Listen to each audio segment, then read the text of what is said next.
If you have just $100, this choice can decide whether you stay broke or start building wealth.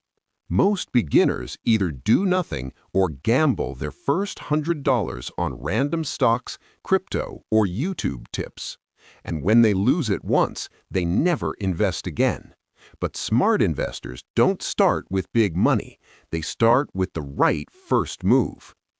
Here's the smartest way to invest your first $100. Not to get rich overnight, but to build momentum. First, don't chase profit.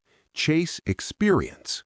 Your first $100 should go into something simple, diversified, and boring, like a broad market ETF or a top-quality company you understand. Why? Because this $100 is not about money. It's about learning how the market moves, how emotions mess with you, and how patience actually makes money. If you can stay calm with $100, you'll stay smart with 10,000. People who win with money don't wait for the perfect time. They start small and stay consistent. Your first $100 won't change your life, but the habit it creates will. Follow for simple finance that actually works.